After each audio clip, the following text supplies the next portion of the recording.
You're watching Global Trade This Week with Pete Mento and Doug Draper.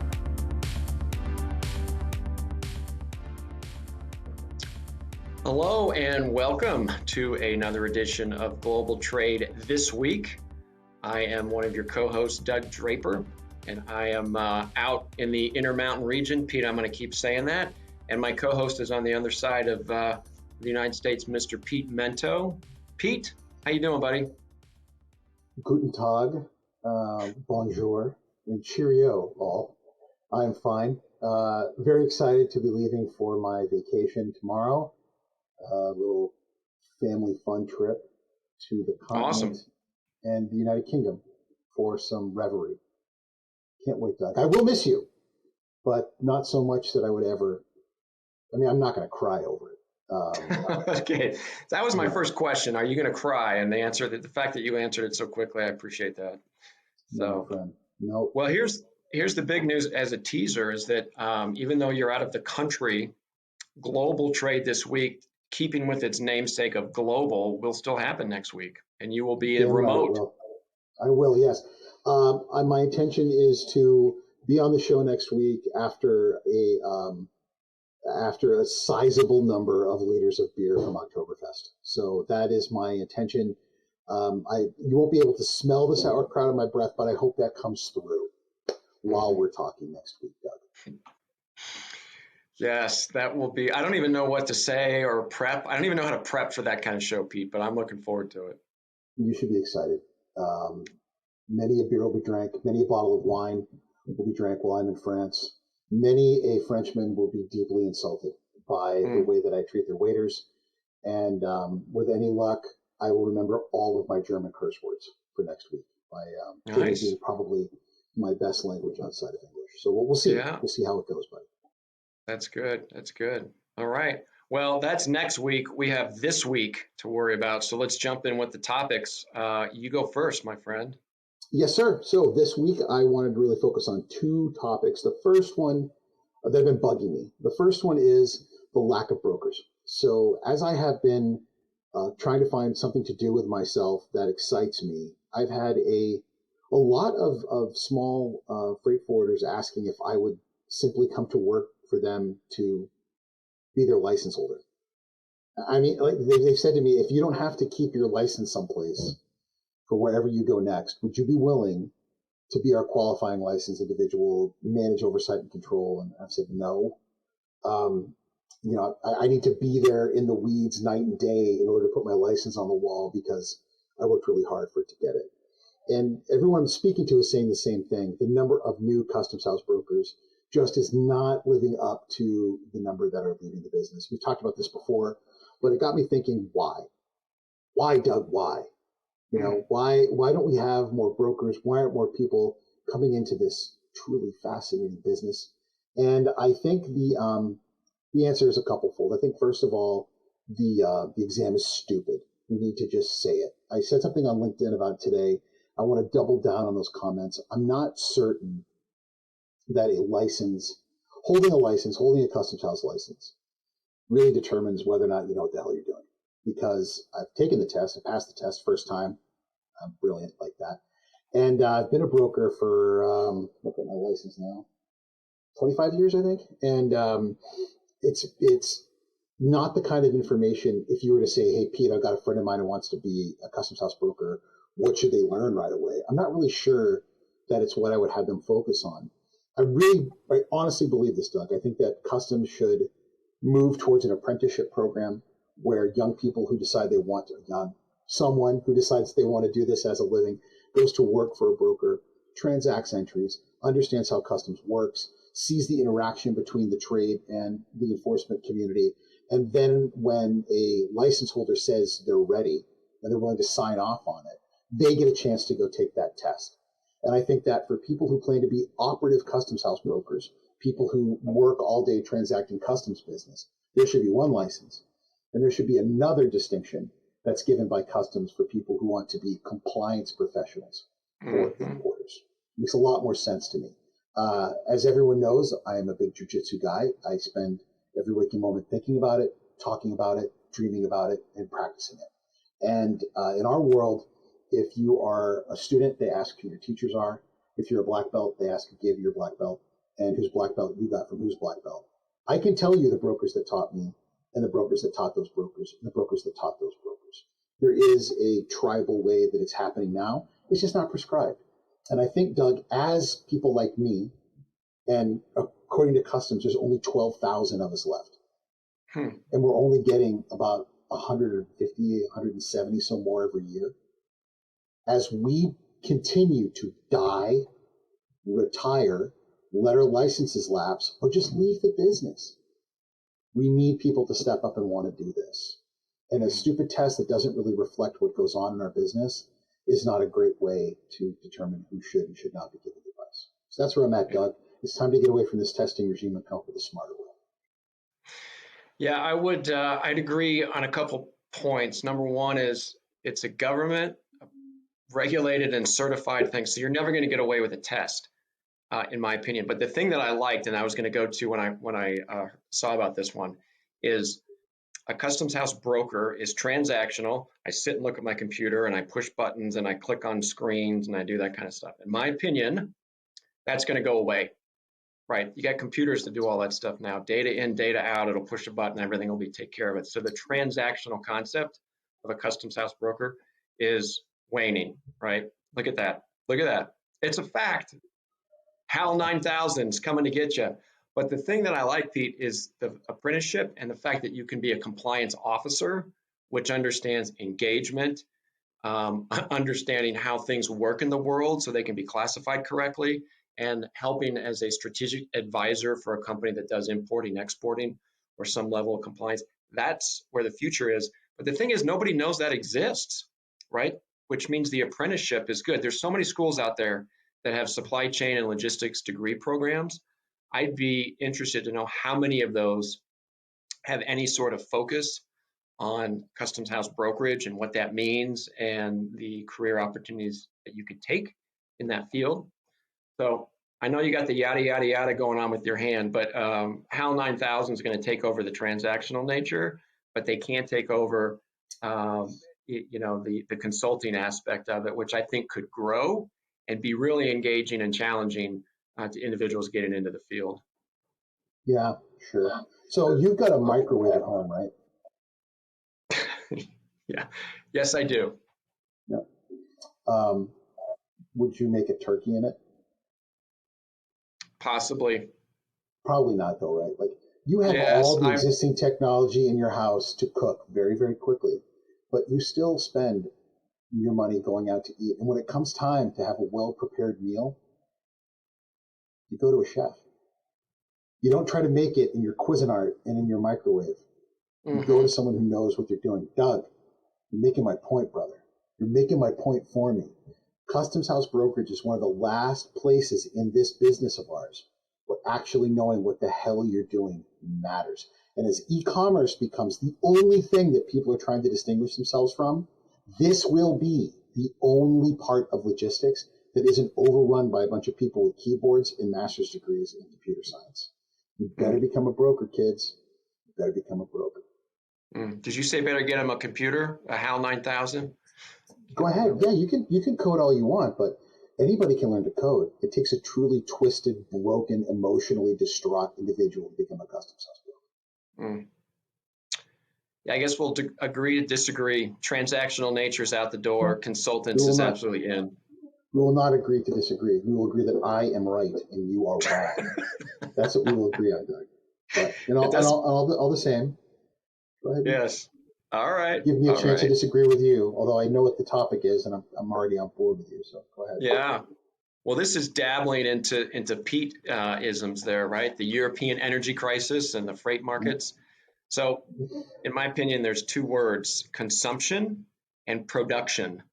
That are key to that to this topic. So consumption, there's a lot of similarities to what's going on in Europe as in America with inflation increases, interest rates going up, obviously energy and fuel and going through the roof. So obviously as those things rise and interest levels rise, the consumption, is going to go down, right?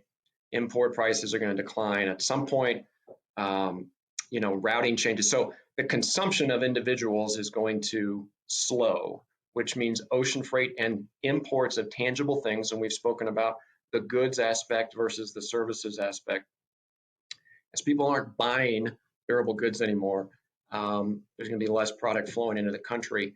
That means there's going to be less ocean freight, less inland, things of that nature. So over time, the steamship lines are like, hey, these have to make revenue. These meaning ocean containers, trucks, and things of that nature. They're going to divert them away into revenue generating lanes. And so that capacity is going to start going away. There's also a driver shortage going on. One thing that is abundantly clear, which I did not think of, Pete, is that there is a lot of men that are now fighting in Ukraine. And there's a significant amount of individuals and migrant that have come in to start their own business, just like America. And we've talked about the last of the cowboys out there, same concept in Europe. But all those folks are going to war for their country. So there's a driver shortage and chaos. So driver shortage, inflation, reduced consumption. And the other thing, when you have all that, the production goes down. So there's not a lot of new orders. There's falling sales. The euro and the dollar are kind of equal-ish. But the thing is even if they're equal, it takes more money to make the same thing. So if it took $100 to make this widget,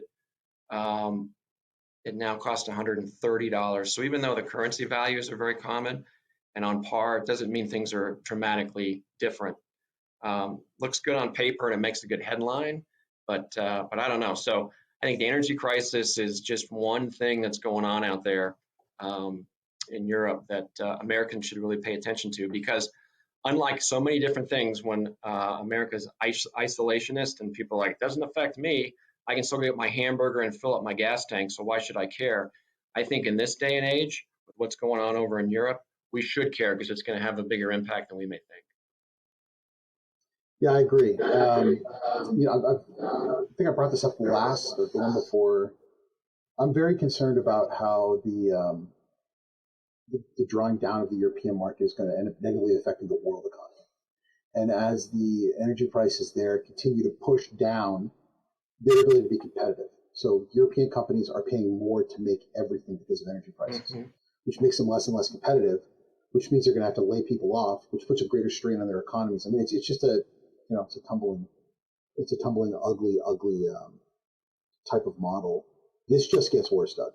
It just gets worse, and it just gets worse.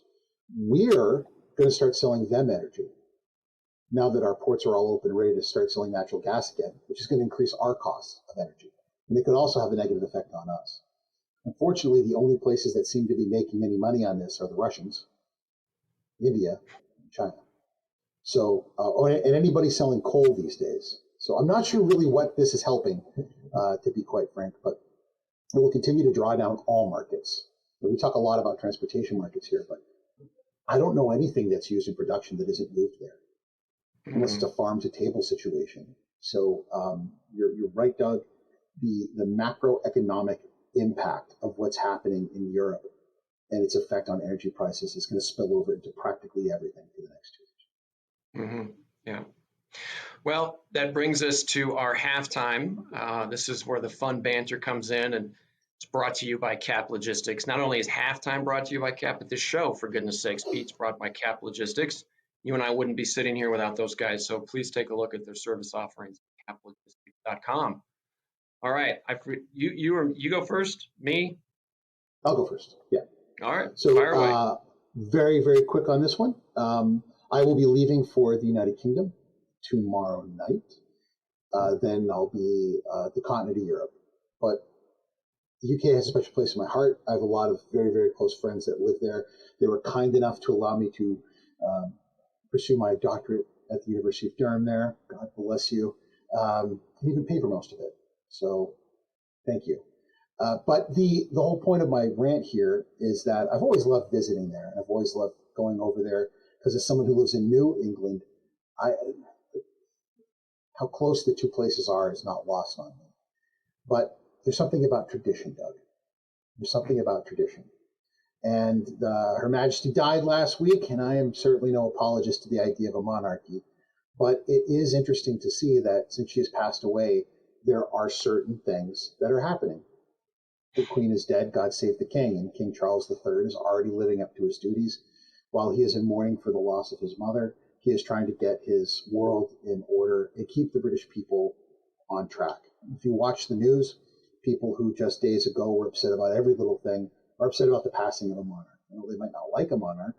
They are upset over her going away because for many of them, their entire lives, she was the only thing that was constant outside of their own family and the traditions of the monarchy as well.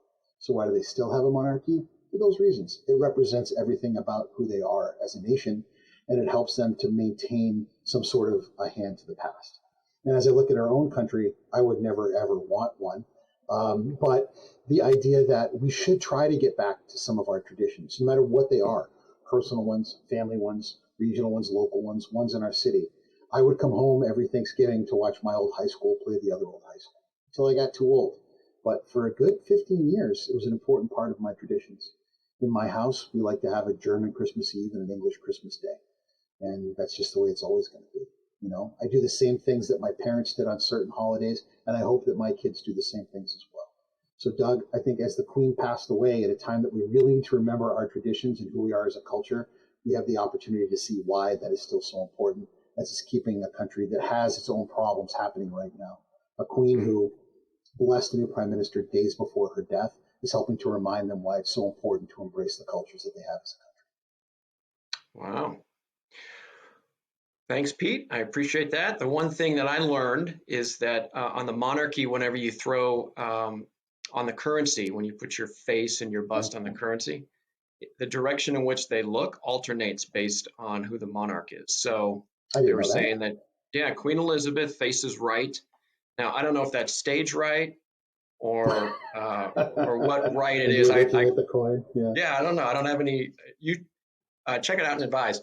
But that means whatever side she was looking, that King Charles III will be looking the other direction. It alternates back and forth. So that's cool. Yeah.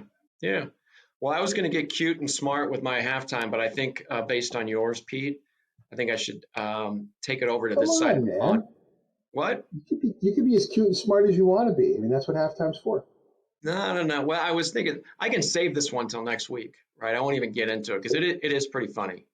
But I think it's important because this one is time-stamped with this week, and it's the National Truck Driver Appreciation Week. It's an entire week. Oh, yeah. And this week's a way to, show appreciation. 3.6 million professional truck drivers out there, men, women. They're out there every day delivering our goods on time, securely, and safely. And they're out there zipping around. So I know that there's a lot of companies that have fleets that are embracing and thanking those drivers out there. But I would say if you're an average Joe that really has no interaction directly with a truck driver, here's one thing that you could do. When they're trying to move over in a lane or merge or need to make their job easier to move from point A to point B, don't be a jerk. Give them the space, allow them to do their job and merge in. You'll feel good about it. Even if it's for 1 week, it's National Truck Driver Appreciation Week. So the one thing you can do and the one thing I'll challenge our audience is be kind to a trucker. If they need to navigate to be safe, get into a different lane, have a wide berth on a turn, don't be a jerk. Give them the space, allow them to do their job.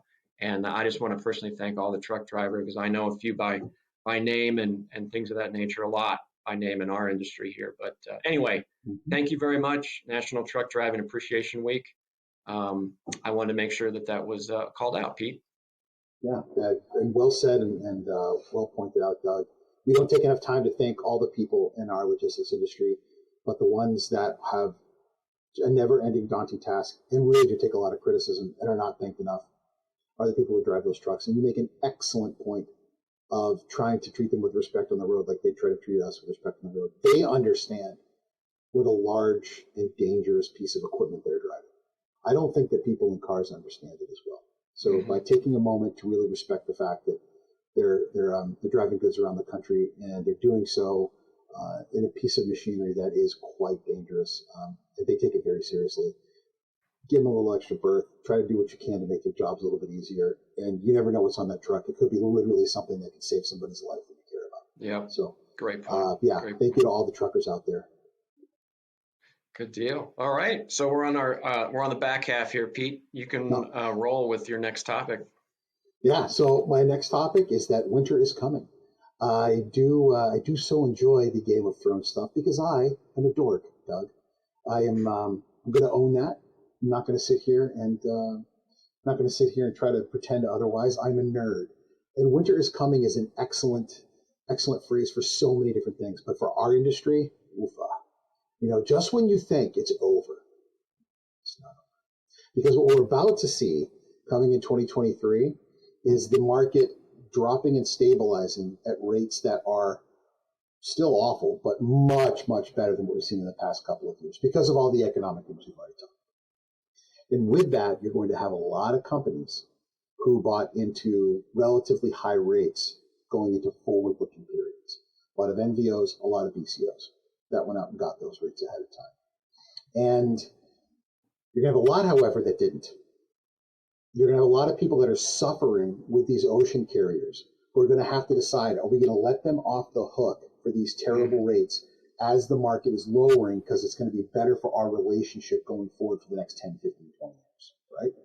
But you're also going to have a lot of NVOs that are going to have to say, is it really my best interest to go just guns blazing after these carriers now? Because man, did they piss me off the last couple of years. And you mean, we've all been there, right? We're all like, oh, now it's your turn to cry, right? Like it's justice time. There's a lot of people who've been waiting the last couple of years to say, oh, it's time to renegotiate our rates. Remember when you told me I had to pay $22,000 for a 40? Yeah, let's talk about that. And I'm really hoping people have learned, Doug. I'm hoping that they've learned that you have to have a degree of respect between yourself and the carriers and the shipping community. We need them to make money. We need them to make money so that they can have great vessels that live up to our energy needs and our environmental needs, but also that they can have sailings and build that infrastructure that we need. And the carriers, I hope that they've learned that they can't treat us like an ATM machine, that when things are to their advantage, they can't use some of the tactics that they used to just make all the cash they could for that boom and bust cycle. We say it again and again. When nothing changes, nothing changes. We need to look at this as an opportunity to build long-term relationships that are based on actually working. Second thing I wanted to bring out, which goes on that sort of collaborative approach, we're about to be awash in empties, my friend, particularly in the US, as American companies stop using containers as extra warehouse space when they get through the holidays. They're going to be able to bring all of that extra material into their warehouses. And it's just going to mean a crap ton of empties that can't get back because of blank sailings. And you're going to see in the first quarter of 2023, probably into the second quarter of 2023, piles and piles and piles of empties at ports. And it's going to cause some real arguments between carriers, importers, and ports on who's responsible for clearing them out, who's responsible for paying that extra time, and who's responsible for all the other mess ups that happen in the supply chain because of it. And I'm here for the drama. I love the hostilities, Doug. You know me. So I'll be watching it with big old skeptical hippo eyes from start to finish. Yeah, yeah. I love the container part of it. First of all, Pete, I want to say something to your comment about the rates are still going to be high, but they're going to settle down. If you remember one of our prediction shows, we talked about, hey, things aren't going to get any better until we start entering 2023. And I think we're starting to see some of that. So shout out to our prediction show. But I love the concept. I'd not thought of this about all of the boxes just sitting around, right? And if you have a business that engages with that, I have a friend that refurbishes 20-foot containers into like mobile bars, and he's done, repurposing ocean containers into houses and things of that nature. Now, that's not where everything's going to be absorbed into, but I think you bring up an awesome point. I think we should take a look at that in first quarter because there's going to be people like, screw it. I'm just going to abandon the piece of metal and it just does what it does and walk away. I'm not saying all of it, but it's going to be some pretty unique ways to handle that situation. So I'm excited. Yeah, I'm excited because I'm a nerd when it comes to supply chain. I'm excited to see how that thing transpires. But not Game of Thrones? No. You're not watching House of the Dragon, Doug? It's brilliant. It's fantastic. Mm-mm. I'll No. leave it be. No. Take us home, buddy. All right, my man.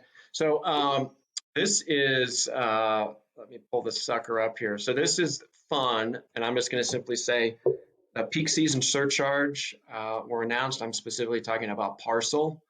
And then the second question is like, what are you going to do about it? What are you going to do about it with all these additional charges coming up? So there's two things I wanted to say because there is something we can do about it. So big picture, it's a lot of the same formulas, which is rolling averages of weekly volumes and things of that nature.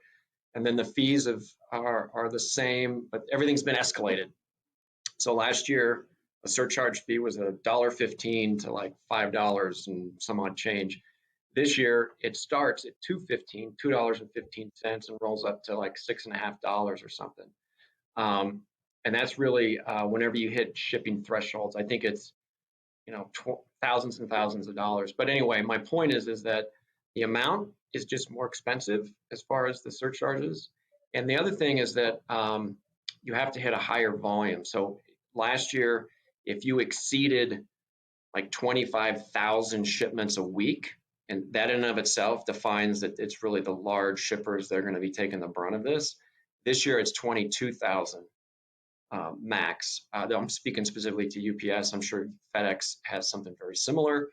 But not only are the rates going up, the threshold in which those will be kicked off and start implementing is lower. And so really there's two things. Pass it on to the consumer. People are going to pay it, right? Just pass it on. If you're a company that thinks you can absorb $20,000 to $30,000 a week in your freight, you're crazy. And the consumer will pay it. I would pay an extra dollar to get it in the big picture. So maybe I'm naive, whatever, but I would push a lot of that off. The second thing, and this is probably more important, is that with the data analytics you have right now, you're going to see a lot of other parcel delivery services that are out there that you may not even know about, right? So there's this whole network of super regional parcel carriers and courier networks that don't have these peak season charges that you can tap into. Amazon kind of has their dabbling in the delivery of non-Amazon parcels. And then you got the post office, which is out there. So there's other avenues, and the data and the tools that are available to you to make a decision as a logistics professional on what stuff goes on what carrier to minimize your hit. I think you're going to see a lot of other service offerings out there. And Pete, I'm bringing this one up again, and I'm waiting to see your face here, but a lot of this is going to be driving with some BOPIS, baby. Just come on into my store, order your stuff completely free, pick this thing up and grab some eggs and milk on the way out the door, and life is good. So I think you're going to see some BOPIS, but I think you're also going to see some smart logisticians being able to use all carrier networks available, and data will help them make that decision. Doug, here's what I think. I think this is finally the opportunity for drones has arisen. 2022 Christmas, rise of the drones. This is the time when we're finally going to see. All kidding aside, you've really tapped into an incredible point, and that's that the parcel carriers have us where we want them. You've had a consistent message when it comes to the U.S. Postal Service. Nope. Right? So when that's the case, you've got really two main companies you can go to with that group of smaller carriers. But even those smaller carriers end up having so much subcontracted to them by these larger ones. One way or the other, you're giving them your money. And it's, I was in a situation where one of my clients had a compliance concern with one of the two large parcel delivers.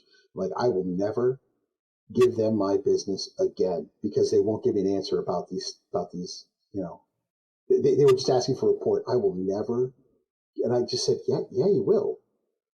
You will. I mean, it's just I understand you're angry, but you pay me by the hour to be honest with you and give you good advice. Yeah, you will. It's not like it's a trucking company and there's a couple hundred to pick from. Two. There's like two. And then if you want to throw DHL in there, there's three. 3.5, right? 3.5. Okay, so depending on where you are, there's some more too. You got Percolator, but two. Okay? And if you want to spend more money on something, you're trying to do everything you can to make cheap, be an idiot. But there's two, right? So the angrier you get, they're going to drink your tears. and maniacally laugh like some demonic. I mean, they've done an excellent job insulating themselves from what their service does. And if they decided they're going to put a peak season surcharge in, they should just call it what it is. Welcome to your rate increase. Inflation is tough, and so are energy prices. Mm-hmm. We've got to raise rates in order for us to maintain the expectations of our shareholders. Merry Christmas. Get out your checkbook. And that's what this really is, man. And, hate the game. Don't hate the player. They got to do what they've got to do to keep their shareholders happy. And I know nobody wants to hear that, but that's just what it is. And as a consumer of those companies, from a professional sense, I'm just being realistic, So it is what it is, man. Yeah, agreed.